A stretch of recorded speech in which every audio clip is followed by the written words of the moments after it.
Boukje Skaafsma is ook aan de gong. Zie je? Ze had een volslijn oren invalshoeken voen voor haar opdracht. Jezus roept, alle kleine kinderen, Jezus roept. Alle kleine kinderen, Jezus roept. Alle kleine kinderen mogen komen. Eén kleine, twee Wat schattig. Leuk, hè?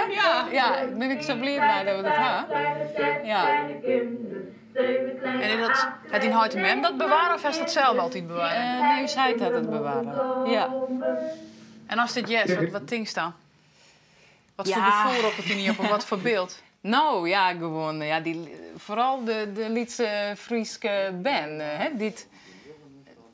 Die dan in je eigen... Ja, het is je memmentaal. Dat je daar dan in praten. Nou ja, dan net jongen, maar... Wel mijn behoorlijk Fries accent natuurlijk. Ja. En ja, dat vind ik heel verwarmend of zo. Als ik Lietse ben, Fries praten, ja, Rick, dan dat doet wat met mij. Dat vind ik echt... Komt dat omdat het nou in grains is? Wordt dat sterker? Nou, op zich, het Friese gevoel is hier heel bot aanwezig. Het is ondertussen een Friese enclave hier in Grains, heb ik het idee. Protte Friesen, ja. En mijn vriend is ook Fries, dus nou, ik praat een heel soort in het Fries. Ja, nog steeds. Dus die opnames bij een gedicht en Mijn beeld. mooi een beeld erbij, Ja. mooi een pompenblad. Ja. Moeder. Ja.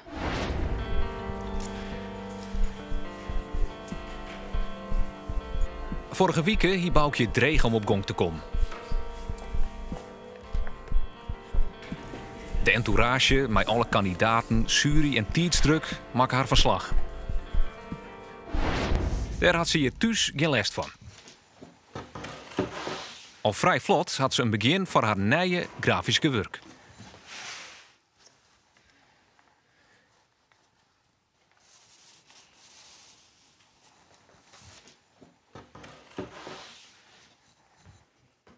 Misschien iets met woorden. Ja, mijn schabloon. Hè, zoals, nou, wat ik dan doe, dan snij ik de letters uit. Ja. En die lees ik dan op papier. Ja.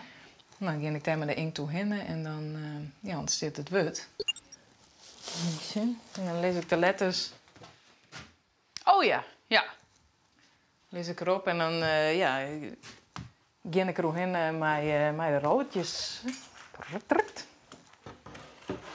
Gewoon ervan. Ja, shit, daar ga ik een werk op maken, hè? Zit daar nog. En Lietske, ik ben mijn letters. Dwaan, de wij. Oh, dat is mooi. Ja. Toch?